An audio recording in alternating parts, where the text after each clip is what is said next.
मेरे प्यारे देशवासियों, मन की बात में आप सभी से जुड़ना, आप सभी से सीखना, देश के लोगों की उपलब्धियों के बारे में जानना, वाकई मुझे बहुत सुखद अनुभव देता है। एक दूसरे के साथ अपनी बातें साझा करते हुए, अपनी मन की बात करते हुए, हमें पता ही नहीं चला कि इस कार्यक्रम ने 125 एपिसोड पूरे कर लिए। आज इस कार्यक्रम का 126वां एपिसोड है और आज के दिन के साथ कुछ विशेषताएं भी जुड़ी हैं। आज भारत की दो महान विभूतियों की जयंती है। मैं बात कर रहा हूं शहीद भगत सिंह और लता दीदी की। साथियों, अमर शहीद भगत सिंह हर भारतवासी, विशेषकर देश के युवाओं के लिए एक प्रेरणा पुंज है। निर्भीकता उनके स्वभाव में कूट कूट कर भरी थी। देश के लिए फांसी के फंदे पर झूलने से पहले भगत सिंह जी ने अंग्रेजों को एक पत्र भी लिखा था।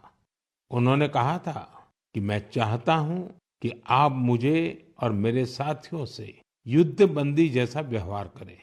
इसलिए हमारी जान फांसी से नहीं, सीधा गोली मारकर ली जाए। यह उनके अदम्य साहस का प्रमाण है। भगत सिंह जी लोगों की पीड़ा के प्रति भी बहुत संवेदनशील थे और उनकी मदद में हमेशा आगे रहते थे। मैं शहीद भगत सिंह जी को आदरपूर्वक श्रद्धांजलि अर्पित करता हूँ। साथियों, आज लता मंगेशकर की भी जयंती है। भारतीय संस्कृति और संगीत में रुचि रखने वाला कोई भी उनके गीतों को सुनकर अभिभूत हुए बिना नहीं रह सकता। उनके गीतों में वो सब कुछ है जो मानवीय संवेदनाओं को झकझोरता है। उन्होंने देशभक्ति के जो गीत गाए, उन गीतों ने लोगों को बहुत प्रेरित किया। भारत की संस्कृति से भी उनका गहरा जुड़ाव था। मैं लता दीदी के लिए हृदय से अपनी श्रद्धांजलि प्रकट करता हूँ।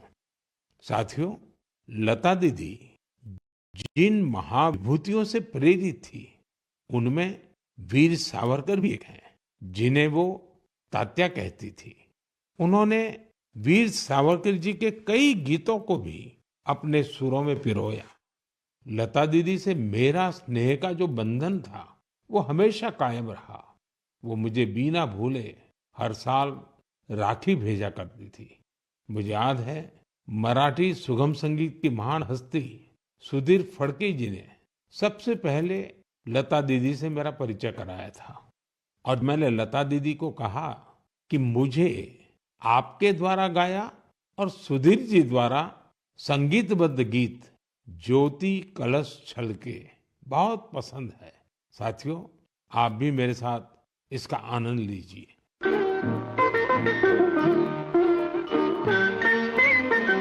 ज्योति कलश छलके, ज्योति कलश छलके, ज्योति कलश छलके, ज्योति कलश छलके।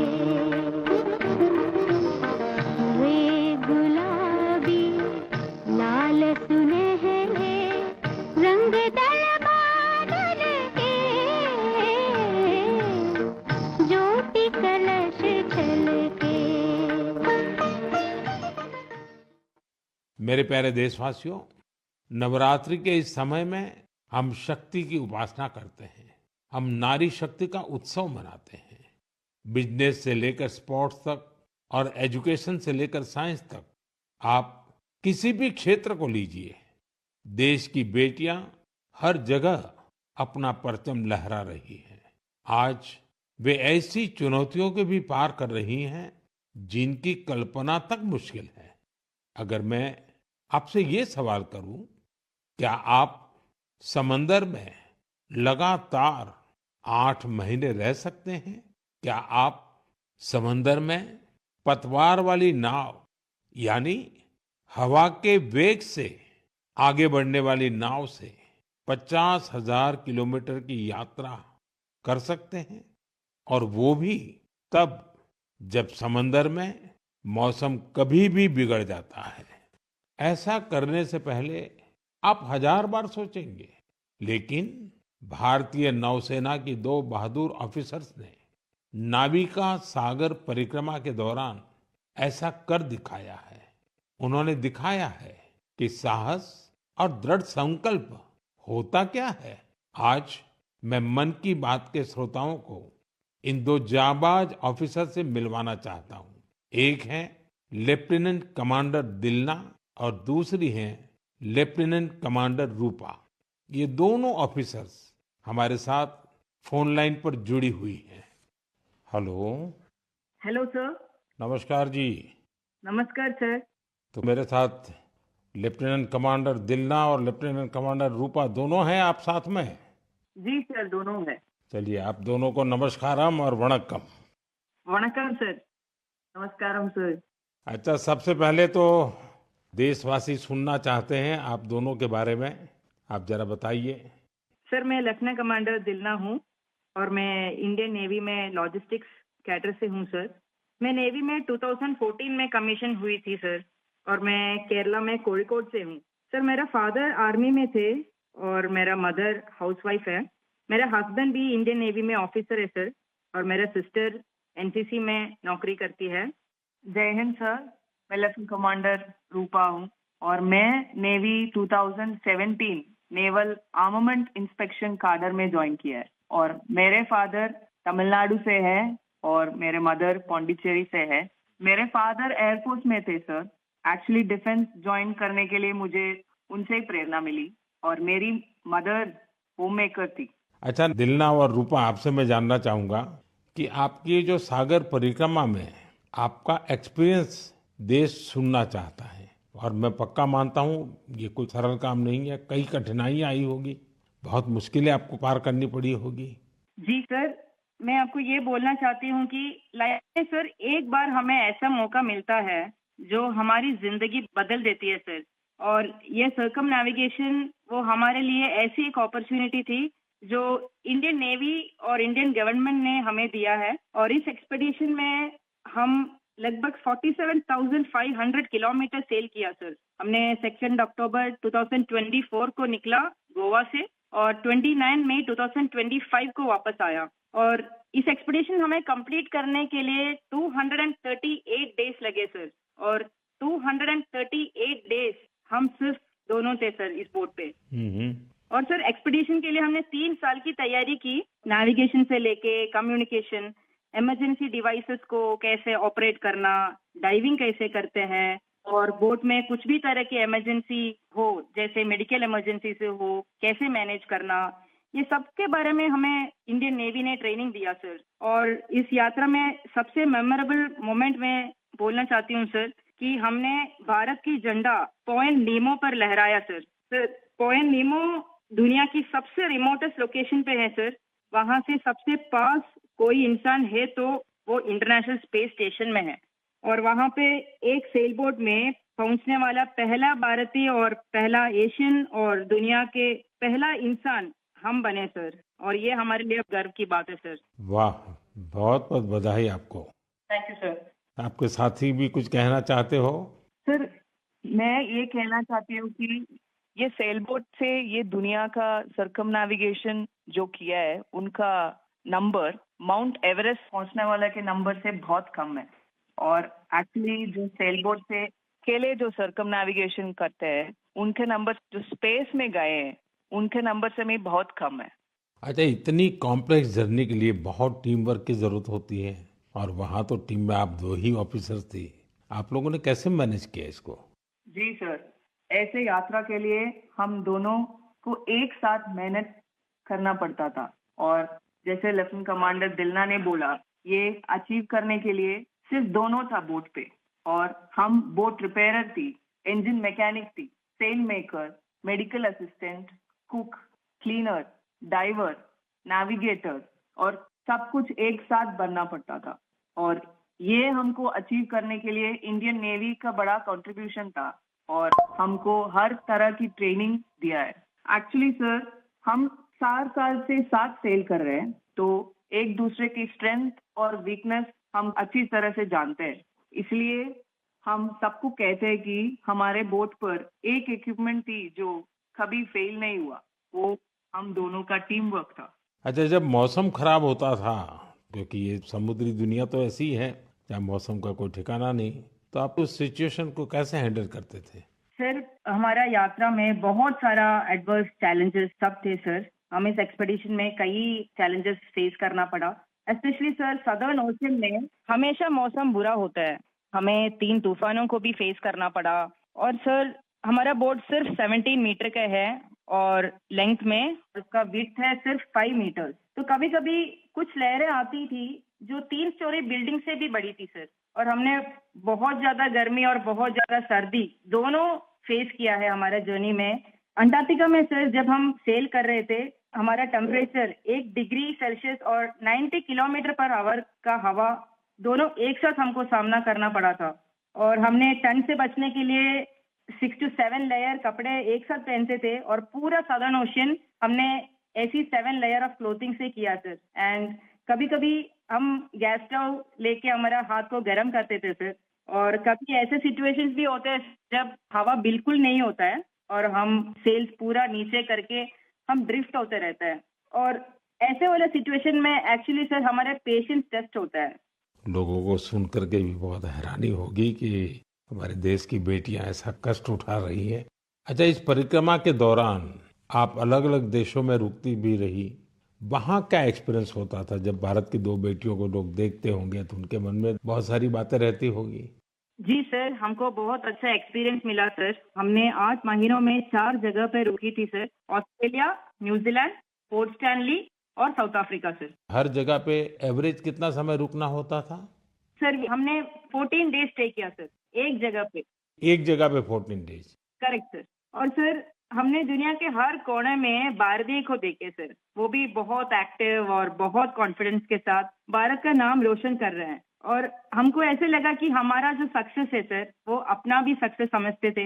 एंड हर जगह पे हमें अलग अलग एक्सपीरियंस मिला। जैसे ऑस्ट्रेलिया में वेस्टर्न ऑस्ट्रेलियन पार्लियामेंट के स्पीकर ने हमें बुलाया, वो हमें बहुत मोटिवेट किया सर। और हमेशा ये ऐसे सब चीज होता है सर, हमें बहुत गर्व होता था। और जब न्यूजीलैंड में गए तब माओरी लोगों ने हमें स्वागत किया और हमारा भारतीय कल्चर के लिए बहुत रेस्पेक्ट दिखाया सर। एंड एक इम्पोर्टेंट चीज है सर, पोर्ट स्टैनली एक रिमोट आइलैंड है सर, वो साउथ अमेरिका के पास है। वहाँ पे टोटल पॉपुलेशन सिर्फ 3500 है सर। लेकिन वहाँ हमने एक मिनी इंडिया देखा एंड वहाँ पे 45 इंडियंस थे। उन्होंने हमें अपना समझा और हमें घर जैसा महसूस कराया सर। अच्छा, देश की उन बेटियों के लिए आप दोनों क्या मैसेज देना चाहेगी जो आपकी तरह ही कुछ अलग करना चाहती हैं? सर, मैं लेफ्टिनेंट कमांडर रूपा बोल रही हूँ अभी। मैं आपके माध्यम से मैं सबको ये कहना चाहती हूँ कि अगर कोई भी अपने दिल लगा के मेहनत किया तो इस दुनिया में कुछ भी इम्पॉसिबल नहीं है। आप कहाँ से हो, कहाँ पैदा हुआ है, वो कुछ मैटर नहीं करता। सर, ये हम दोनों का इच्छा है कि भारत की युवा और महिलाएं बड़े बड़े सपना देखें और फ्यूचर में और गर्ल्स और विमेन डिफेंस में, स्पोर्ट्स में, एडवेंचर में शामिल होके देश का नाम रोशन करें। दिलना और रूपा, आपकी बातें सुनकर मुझे भी बहुत रोमांच अनुभव हो रहा है कि कितना बड़ा साहस आपने किया है। आप दोनों को मेरी तरफ से बहुत बहुत धन्यवाद। निश्चित तौर पर आपकी मेहनत, आपकी सफलता, आपकी अचीवमेंट देश के युवकों को, देश की युवतियों को बहुत प्रेरित करेगी। ऐसे ही तिरंगा लहराते रहिए। भविष्य के प्रयासों के लिए आपको मेरी ढेरों शुभकामनाएं। Thank you sir. बहुत बहुत धन्यवाद। वणक्कम, नमस्कारम। नमस्कार सर। साथियों, हमारे पर्व त्योहार भारत की संस्कृति को जीवंत बनाए रखते हैं। छठ पूजा ऐसा एक पावन पर्व है जो दिवाली के बाद आता है। सूर्य देव को समर्पित यह महापर्व बहुत ही विशेष है। इसमें हम डूबते सूर्य को भी अर्घ्य देते हैं, उनकी आराधना करते हैं। छठ न सिर्फ देश के अलग अलग हिस्सों में मनाई जाती है, बल्कि दुनिया भर में इसकी छठा देखने को मिलती है। आज यह एक ग्लोबल फेस्टिवल बन रहा है। साथियों, मुझे आपको ये बताते हुए बहुत खुशी है कि भारत सरकार भी छठ पूजा को लेकर एक बड़े प्रयास में जुटी है। भारत सरकार छठ महापर्व को यूनेस्को की इंटेंजिबल कल्चरल हेरिटेज लिस्ट यानी यूनेस्को की सांस्कृतिक धरोहर की सूची में शामिल कराने का प्रयास कर रही है। छठ पूजा जब यूनेस्को की सूची में शामिल होगी तो दुनिया के कोने-कोने में लोग इसकी भव्यता और दिव्यता का अनुभव कर पाएंगे।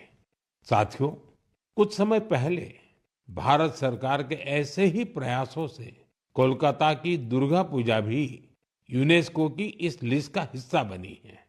हम अपने सांस्कृतिक आयोजनों को ऐसे ही वैश्विक पहचान दिलाएंगे तो दुनिया भी उनके बारे में जानेगी, समझेगी, उनमें शामिल होने के लिए आगे आएगी। साथियों, 2 अक्टूबर को गांधी जयंती है। गांधी जी ने हमेशा स्वदेशी को अपनाने पर बल दिया और इनमें खादी सबसे प्रमुख थी। दुर्भाग्य से आजादी के बाद खादी की रौनक कुछ फीकी पड़ती जा रही थी, लेकिन बीते 11 साल में खादी के प्रति देश के लोगों का आकर्षण बहुत बढ़ गया है। पिछले कुछ वर्षों में खादी की बिक्री में बहुत तेजी देखी गई है। मैं आप सभी से आग्रह करता हूं कि 2 अक्टूबर को कोई न कोई खादी प्रोडक्ट जरूर खरीदें। गर्व से कहें ये स्वदेशी है। इसे सोशल मीडिया पर #वोकल फॉर लोकल के साथ शेयर भी करें। साथियों, खादी की तरह ही हमारे हैंडलूम और हैंडीक्राफ्ट सेक्टर में भी काफी बदलाव देखने को मिल रहा है। आज हमारे देश में ऐसे कई उदाहरण सामने आ रहे हैं जो बताते हैं कि अगर परंपरा और इनोवेशन को एक साथ जोड़ दिया जाए तो अद्भुत परिणाम मिल सकते हैं। जैसे एक उदाहरण तमिलनाडु के याज नेचुरल्स का है। यहाँ अशोक जगदीशन जी और प्रेम साल्वाराज जी ने कॉरपोरेट नौकरी छोड़ एक नई पहल की।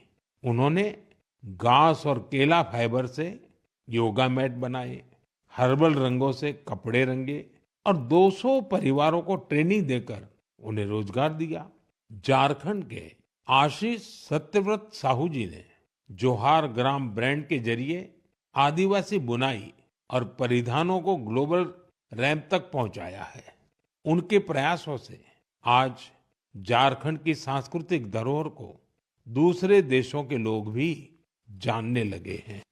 बिहार के मधुबनी जिले की स्वीटी कुमारी जी ने उन्होंने भी संकल्प क्रिएशन शुरू किया है। मिथिला पेंटिंग को उन्होंने महिलाओं की आजीविका का साधन बना दिया है। आज 500 से ज्यादा ग्रामीण महिलाएं उनके साथ जुड़ी हैं और आत्मनिर्भरता की राह पर हैं। सफलता की ये सभी गाथाएं हमें सिखाती हैं कि हमारी परंपराओं में आय के कितने ही साधन छिपे हुए हैं। अगर इरादा पक्का हो तो सफलता हमसे दूर नहीं जा सकती। मेरे प्यारे देशवासियों, अगले कुछ ही दिनों में हम विजयादशमी मनाने वाले हैं। इस बार विजयादशमी एक और वजह से बहुत विशेष है। इसी दिन राष्ट्रीय स्वयंसेवक संघ की स्थापना के 100 वर्ष हो रहे हैं। एक शताब्दी की ये यात्रा जितनी अद्भुत है, अभूतपूर्व है, उतनी ही प्रेरक है। आज से 100 साल पहले जब राष्ट्रीय स्वयंसेवक संघ की स्थापना हुई थी, तब देश सदियों से गुलामी की जंजीरों में बंधा था। सदियों की इस गुलामी ने हमारे स्वाभिमान और आत्मविश्वास को गहरी चोट पहुंचाई थी। विश्व की सबसे प्राचीन सभ्यता के सामने पहचान का संकट खड़ा किया जा रहा था। देशवासी हीन भावना का शिकार होने लगे थे। इसलिए देश की आजादी के साथ साथ ये भी महत्वपूर्ण था कि देश वैचारिक गुलामी से भी आजाद हो। ऐसे में परम पूज्य डॉक्टर हेडगेवार जी ने इस विषय में मंथन करना शुरू किया और फिर इसी भगीरथ कार्य के लिए उन्होंने 1925 में विजयादशमी के पावन अवसर पर राष्ट्रीय स्वयंसेवक संघ की स्थापना की। डॉक्टर साहब के जाने के बाद परम पूज्य गुरुजी ने राष्ट्र सेवा के इस महायज्ञ को आगे बढ़ाया। परम पूज्य गुरुजी कहा करते थे, राष्ट्राय स्वाहा इदम राष्ट्राय इदम न मम, यानी ये मेरा नहीं है, ये राष्ट्र का है। इसमें स्वार्थ से ऊपर उठकर राष्ट्र के लिए समर्पण का भाव रखने की प्रेरणा है। गुरुजी गोलवलकर जी के इस वाक्य ने लाखों स्वयंसेवकों को त्याग और सेवा की राह दिखाई। त्याग और सेवा की भावना और अनुशासन की सीख, यही संघ की सच्ची ताकत है। आज आरएसएस 100 वर्ष से बिना थके, बिना रुके राष्ट्र सेवा के कार्य में लगा हुआ है। इसलिए हम देखते हैं देश में कहीं भी प्राकृतिक आपदाएं, आरएसएस के स्वयंसेवक सबसे पहले वहां पहुंच जाते हैं। लाखों लाख स्वयंसेवकों के जीवन के हर कर्म, हर प्रयास में राष्ट्र प्रथम, नेशन फर्स्ट की यह भावना हमेशा सर्वोपरि रहती है। मैं राष्ट्र सेवा के महायज्ञ में स्वयं को समर्पित कर रहे प्रत्येक स्वयंसेवक को अपनी शुभकामनाएं अर्पित करता हूं। मेरे प्यारे देशवासियों, अगले महीने 7 अक्टूबर को महर्षि वाल्मीकि जयंती है। हम सब जानते हैं महर्षि वाल्मीकि भारतीय संस्कृति के कितने बड़े आधार है। ये महर्षि वाल्मीकि ही थे जिन्होंने हमें भगवान राम की अवतार कथाओं से इतने विस्तार से परिचित करवाया था। उन्होंने मानवता को रामायण जैसा अद्भुत ग्रंथ दिया। साथियों, रामायण का ये प्रभाव उसमें समाहित भगवान राम के आदर्शों और मूल्यों के कारण है। भगवान राम ने सेवा, समरसता और करुणा से सबको गले लगाया था। इसलिए हम देखते हैं महर्षि वाल्मीकि की रामायण के राम माता शबरी और निषाद राज के साथ ही पूर्ण होते हैं। इसलिए साथियों, अयोध्या में जब राम मंदिर का निर्माण हुआ तो साथ में निषाद राज और महर्षि वाल्मीकि का भी मंदिर बनाया गया है। मेरा आपसे आग्रह है, आप भी जब अयोध्या में रामलला के दर्शन करने जाएं तो महर्षि वाल्मीकि और निषाद राज मंदिर के दर्शन जरूर करें। मेरे प्यारे देशवासियों, कला, साहित्य और संस्कृति की सबसे खास बात होती है कि ये किसी एक दायरे में बंधी नहीं होती। इनकी सुगंध सभी सीमाओं को पार कर लोगों के मन को छूती है। हाल ही में पेरिस के एक कल्चरल इंस्टीट्यूट सौंथ मंडपा ने अपने 50 वर्ष पूरे किए। इस सेंटर ने भारतीय नृत्य को लोकप्रिय बनाने में अपना व्यापक योगदान दिया है। इसकी स्थापना मिलेना साल्विनी ने की थी। उन्हें कुछ वर्ष पहले पद्मश्री से सम्मानित किया गया था। मैं सौंथ मंडपा से जुड़े सभी लोगों को बहुत बधाई देता हूं और भविष्य के प्रयासों के लिए उन्हें शुभकामनाएं देता हूं। साथियों, अब मैं आपको 2 छोटी ऑडियो क्लिप सुना रहा हूं। इन पर ध्यान दीजिएगा। दयालु सितकिन सितना मिनिहा कौरुंदो मसबंदे मिनिहा मिनिहा गन सोंदिने नैनु वेदो बिंद कुदु सितुवे दयालु सितकिन सितना मिनिहा कौरुंदो मसबंदे मिनिहा मिनिहा गन सोंदिने। अब दूसरी क्लिप भी सुनिए। மனிதன் மனிதனுக்காயில்லையே மற்றதுதான் இங்கு கவலைப்படும் கருணையுள்ளத்தில் பரவிடவே அன்பு செய்வாய் நீ என் தோழா. மனிதன் மனிதனுக்காயில்லையே, மற்றெதுதான் இங்கு கவலைப்படும், கருணை உள்ளத்தில் பரவிடவே. साथियों, ये आवाज इस बात की साक्षी है कि कैसे भूपेन हजारिका जी के गीतों से दुनिया भर के अलग अलग देश आपस में जुड़ते हैं। दरअसल श्रीलंका में एक बेहद ही सराहनीय प्रयास हुआ है। इसमें भूपेन दाजी के प्रतिष्ठित गीत मनुहे मनुहार बाबे, इसका श्रीलंकाई कलाकारों ने सिंहली और तमिल में अनुवाद किया है। मैंने आपको इन्हीं का ऑडियो सुनाया है। कुछ दिनों पहले मुझे असम में उनके जन्म शताब्दी समारोह में शामिल होने का सौभाग्य मिला था। यह वास्तव में एक बहुत ही यादगार कार्यक्रम रहा। साथियों, असम आज जहां भूपेन हजारिका जी की जन्म शताब्दी मना रहा है, वहीं कुछ दिनों पहले एक दुखद समय भी आया है। जुबिन गर्ग जी के असामयिक निधन से लोग शोक में हैं। जुबिन गर्ग एक मशहूर गायक थे, जिन्होंने देश भर में अपनी पहचान बनाई। असम की संस्कृति से उनका बहुत गहरा लगाव था। जुबिन गर्ग हमारी यादों में हमेशा बने रहेंगे और उनका संगीत आने वाली पीढ़ियों को मंत्र मुग्ध करता रहेगा। जुबिन गार्ग आसिल अहोमोर हमोस कृतिर उज्जवल रत्नो जनोतार हृदय तेयो हृदय जियाय थाकिबो। साथियों, कुछ दिन पहले हमारे देश ने एक महान विचारक और चिंतक S.L. भैरप्पा जी को भी खो दिया है। मेरा भैरप्पा जी से व्यक्तिगत संपर्क भी रहा और हमारे बीच कई मौकों पर अलग अलग विषयों पर गहन बातचीत भी हुई। उनकी रचनाएं युवा पीढ़ी के विचारों को दिशा देती रहेगी। कन्नड़ा की उनकी बहुत सारी रचनाओं का अनुवाद भी उपलब्ध है।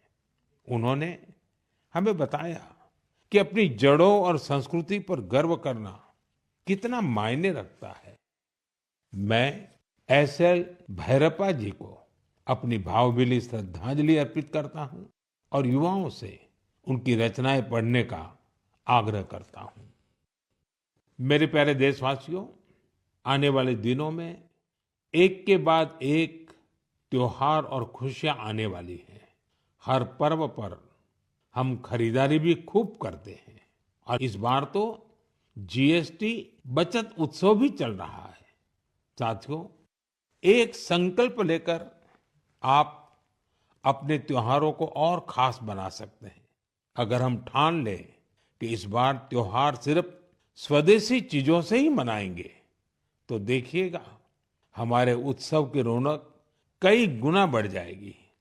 वोकल फॉर लोकल को खरीदारी का मंत्र बना दीजिए।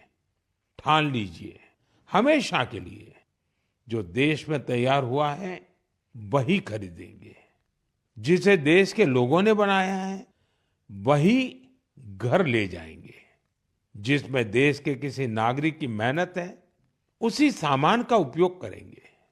जब हम ऐसा करते हैं तो हम सिर्फ कोई सामान नहीं खरीदते, हम किसी परिवार की उम्मीद घर लाते हैं, किसी कारीगर की मेहनत को सम्मान देते हैं, किसी युवा उद्यमी के सपनों को पंख देते हैं। साथियों, त्योहारों पर हम सब अपने घर की सफाई में जुट जाते हैं, लेकिन स्वच्छता सिर्फ घर की चार दीवारी तक सीमित न रहे। गली, मोहल्ला, बाजार, गांव, हर जगह पर सफाई हमारी जिम्मेदारी बने।